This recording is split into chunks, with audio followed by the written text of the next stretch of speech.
철학 한 스푼 공부하러 와주셔서 고맙습니다. 구독과 좋아요 눌러주시고 지금 마음을 한 단어로 남겨주세요. 여러분의 그 작은 기록 하나가 오늘 하루를 조금 더 단단하게 만들어줄 거예요. 청춘은 오류의 시기다. 지혜는 늦게 찾아온다. 쇼펜하우어의 이 문장은 참으로 위로가 됩니다. 내가 늦은 게 아니구나. 지금이 바로 그 시간이구나. 여러분도 혹시 이런 생각을 해보신 적이 있으신가요? 이제 와서 뭘 새롭게 시작한다고? 내 나이에 무슨 집중력이 남았을까? 다 지나간 이야기 아닌가? 저도 그런 생각을 한 적이 있습니다. 뭔가를 시작하려다가도 나이를 핑계로 멈춘 적이 있습니다. 하지만 이 시간, 여러분께 한 가지만 말씀드리고 싶습니다. 지혜는 늦게 피어납니다. 그리고 그 지혜는 지금 우리의 손안에 있습니다. 오늘 인생 후반부의 몰입이 왜 특별한지, 지금까지의 경험들이 어떻게 집중의 재료가 되는지, 그리고 끝까지 빛나는 것이 무엇인지를 천천히 들여다보려 합니다. 그저 편안하게 자신의 삶을 조용히 돌아보시면 됩니다. 누구와 비교할 필요도 없는 오롯이 나 자신과의 대화입니다. 젊었을 때를 떠올려 보면 시간은 참 많았습니다. 아침부터 밤까지 달려도 지치지 않던 체력, 하루에도 세네 가지 일을 동시에 벌이던 그 에너지. 손목시계를 보면 하루가 24시간이나 있었고, 일주일은 168시간이나 있었습니다. 시간은 넘쳐났습니다. 하지만 이상하게도 마음은 늘 바빴습니다. 다음 할 일을 생각하느라, 다른 사람의 시선을 의식하느라, 무언가를 증명해야 한다는 조급함 때문에 정작 눈앞에 있는 것에 온전히 머물지 못했습니다. 책을 읽어도 한 페이지를 넘기면서 이미 다음 장을 생각하고 끝까지 읽지 못한 채 다른 책으로 넘어갔습니다. 누군가와 대화해도 상대의 말을 들으면서도 내가 무슨 말을 할지 미리 준비했습니다. 산에 올라가도 정상에 도착하는 순간만 기다렸지. 길 위의 풍경을 제대로 보았는지 모르겠습니다. 무언가에 빠져본다는 것, 온전히 몰입한다는 것이 참 어려웠습니다. 왜 그랬을까요? 쇼펜하우어는 청춘을 오류의 시기라고 불렀습니다. 참 정확한 진단입니다. 젊을 때는 판단할 기준이 서 있지 않았습니다.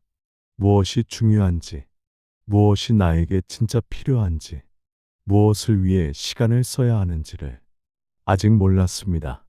그래서 모든 것이 중요해 보였고, 모든 기회를 잡아야 할 것 같았고, 주변 사람에게 인정받고 싶었습니다. 마음은 사방으로 흩어져 있었고, 집중은 표면을 맴돌았습니다. 그런데 이제는 다릅니다. 나이가 들면서 우리는 시간의 밀도가 달라진다는 것을 알게 됩니다. 하루는 여전히 24시간이지만 그 안에서 느끼는 무게가 달라집니다. 아침에 일어나 창문을 열었을 때 햇살 한 줌이 예전보다 소중하게 느껴집니다. 한 잔의 차를 마시는 시간이 그 어떤 회의보다 깊어집니다. 오래된 친구와의 짧은 통화가 수십 명의 인간관계보다 의미 있습니다. 이것은 단순히 여유가 생겨서가 아닙니다. 시간이 많아져서도 아닙니다. 오히려 시간이 유한하다는 것을 깨달았기 때문입니다.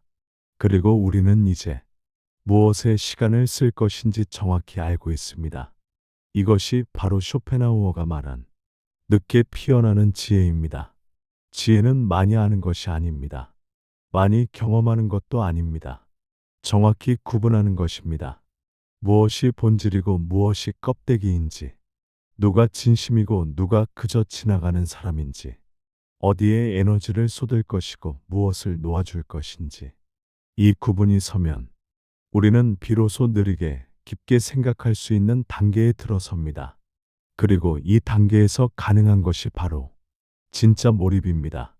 젊은이들의 집중은 빠름입니다. 정보를 빠르게 받아들이고, 빠르게 반응하고, 빠르게 다음으로 넘어갑니다.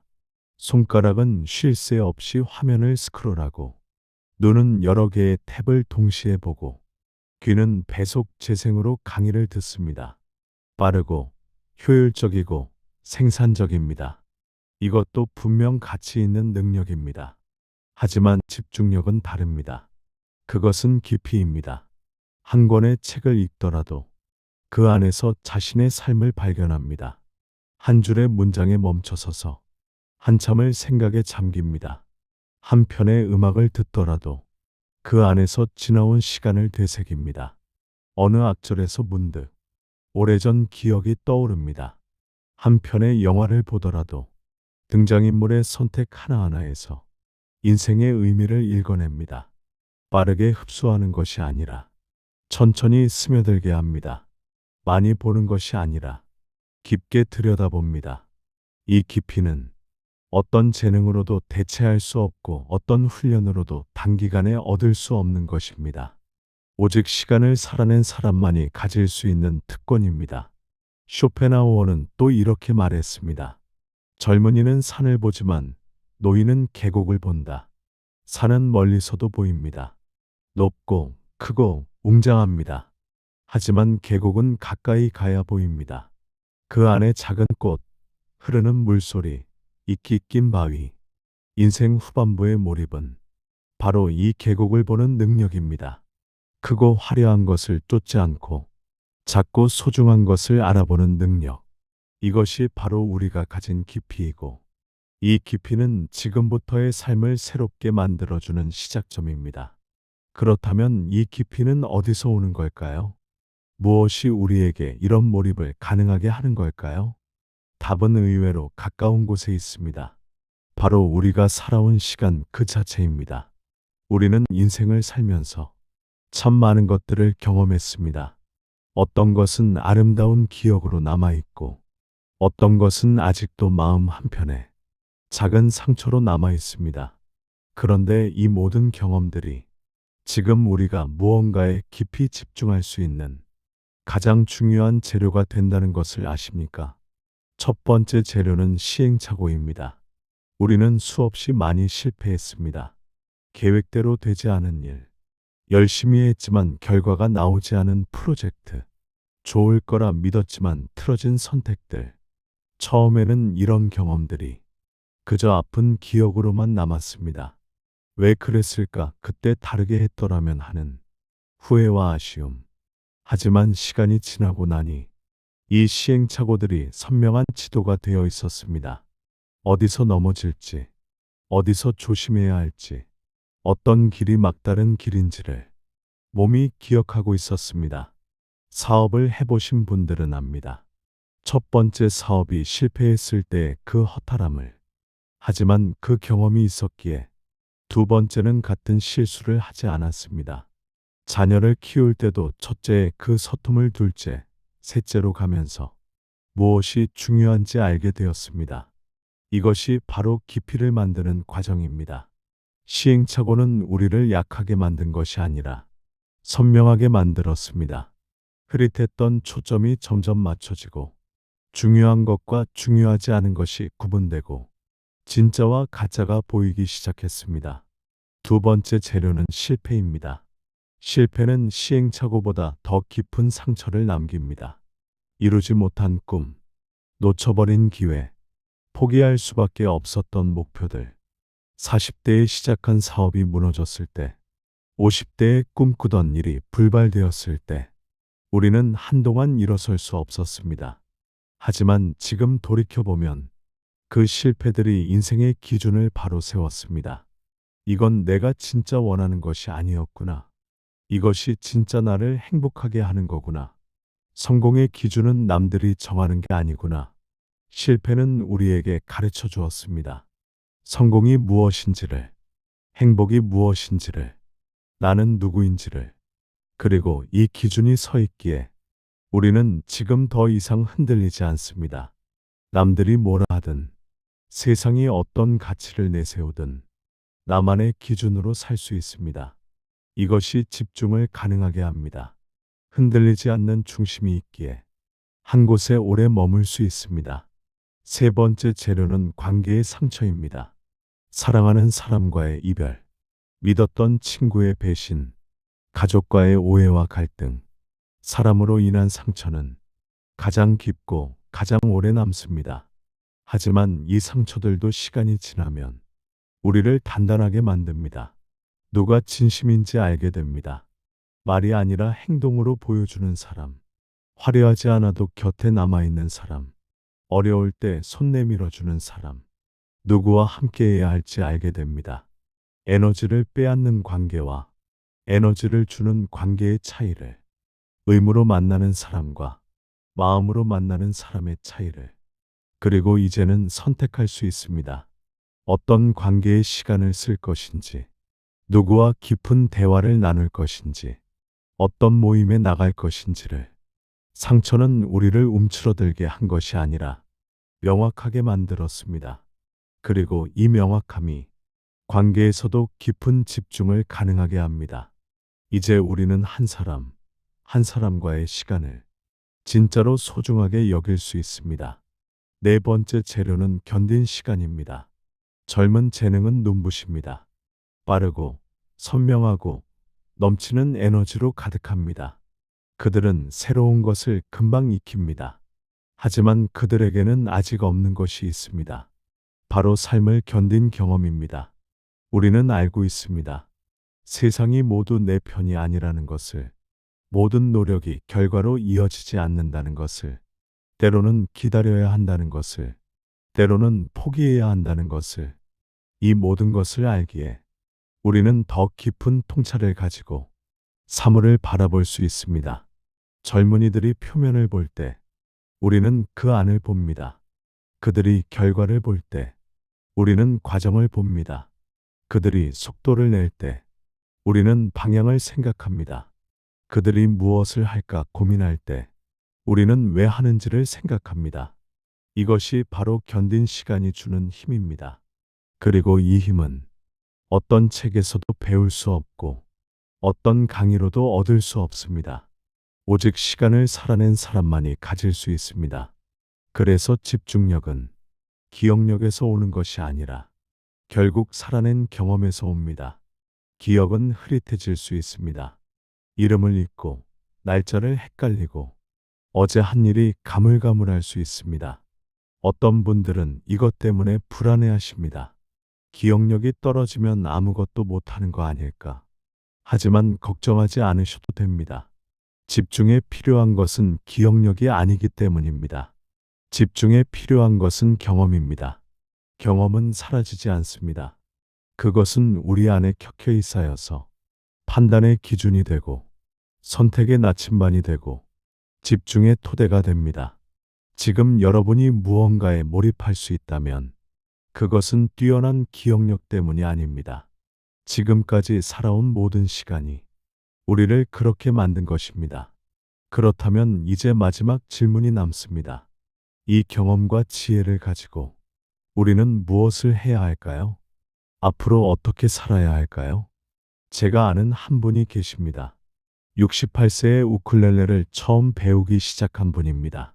손가락이 뻣뻣해서 코드를 잡기가 어려웠고 악보를 읽는 것도 처음이라 헤맸습니다. 주변에서는 말렸습니다. 그 나이에 악기를 배워서 뭐 하려고? 젊었을 때 했어야지. 하지만 그분은 매일 하루에 30분씩 연습했습니다.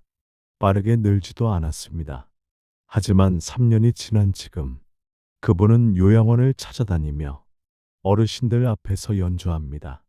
완벽한 연주는 아닙니다. 가끔 실수도 합니다. 하지만 그분의 연주를 들으며 눈물 흘리는 어르신들이 계십니다. 왜일까요? 그 연주에는 재능이 아닌 끈기가 담겨 있기 때문입니다. 또 다른 분도 계십니다. 정년퇴직 후 동네 도서관에서 매주 화요일마다 책을 읽어주는 자원봉사를 하시는 분입니다. 처음에는 어색했습니다. 목소리가 떨렸고 아이들이 집중하지 않으면 당황했습니다. 하지만 그만두지 않았습니다. 5년째 매주 화요일 그 자리를 지키고 계십니다. 이제는 아이들이 그분을 기다립니다. 책 할아버지 오늘 오세요? 라고 묻습니다. 재능 있는 성우처럼 연기하지는 못합니다. 하지만 그분의 목소리에는 5년간 쌓인 진심이 담겨 있습니다. 이 두 분의 공통점이 무엇일까요? 화려한 재능이 아니라 조용한 끈기입니다. 화려한 재능을 가진 사람들을 보면 부럽긴 합니다. 타고난 음악, 천부적인 글솜씨, 누구나 인정하는 예술적 감각. 하지만 인생을 살다 보면 알게 됩니다. 재능보다 더 강한 것이 있다는 것을. 그것은 바로 꾸준함입니다. 재능은 반짝이지만 꾸준함은 쌓입니다. 재능은 처음에는 앞서가지만 꾸준함은 결국 끝까지 갑니다. 재능은 주목받지만 꾸준함은 변화시킵니다. 10년 전 베스트셀러를 쓴 작가보다 30년간 매일 한 줄씩 써온 작가의 글이 더 깊이가 있습니다. 젊어서 잠깐 운동했던 사람보다 60세부터 매일 산책한 사람이 더 건강합니다. 작게 시작해서 꾸준히 이어온 습관이 결국 삶을 바꿉니다. 왜냐하면 우리는 이미 증명했기 때문입니다. 아이를 키우면서 하루하루가 비슷해 보이는 일상을 20년, 30년 견뎌냈습니다. 직장에서 똑같은 출근길을 수십 년간 걸으면서 묵묵히 일했습니다. 가정을 지키면서 눈에 띄지 않는 작은 일들을 매일같이 해냈습니다. 이 모든 것이 조용한 끈기의 결과입니다. 그리고 바로 이 끈기가 지금부터의 몰입을 가능하게 합니다. 쇼펜하우어의 말을 빌리면 고독을 견디는 사람만이 자신을 완성한다고 했습니다. 이 문장이 처음에는 쓸쓸하게 들릴 수 있습니다. 고독이라니 혼자라는 것이 외롭게 느껴질 수 있으니까요. 하지만 쇼펜하우어가 말한 고독은 외로움이 아닙니다. 그것은 타인의 시선에서 자유로워지는 것입니다. 세상의 기준이 아닌 나의 기준으로 사는 것입니다. 다른 사람의 박수가 아니라 내 마음의 평화를 선택하는 것입니다. 젊었을 때를 생각해 보면 우리는 늘 누군가를 의식했습니다. 동창회에 가면 누가 더 성공했는지 비교했고, 명절에 친척을 만나면 자녀 자랑을 들어야 했고, SNS에는 남들보다 나은 모습을 보여주려 했습니다. 다른 사람의 인정이 필요했고 성공했다는 것을 증명해서 인정받고 싶었습니다. 하지만 지금은 다릅니다. 이제 우리는 남들이 어떻게 생각하든 내가 원하는 것을 할 수 있습니다. 늦은 나이에 악기를 배워도, 처음으로 그림을 그려봐도, 새로운 공부를 시작해도 괜찮습니다. 남들이 뭐라고 할까 걱정하지 않습니다. 내 나이에 이게 맞나 고민하지 않습니다. 왜냐하면 혼자여도 괜찮고, 느려도 괜찮고, 완벽하지 않아도 괜찮다는 것을 알고 있기 때문입니다. 이것이 바로 인생 후반부의 특권입니다. 더 이상 누구에게 증명할 필요가 없습니다. 그저 하고 싶어서 하면 됩니다. 이 조용한 끈기가 우리를 빛나게 합니다. 그리고 좋은 소식이 하나 더 있습니다. 이 끈기는 지금부터도 충분히 발휘할 수 있습니다. 중간에 멈췄어도, 오랫동안 쉬었어도 지금 다시 시작하면 됩니다. 작게 시작해도 괜찮습니다. 하루에 10분이면 됩니다. 일주일에 한 번이면 됩니다. 중요한 것은 크기가 아니라 지속입니다.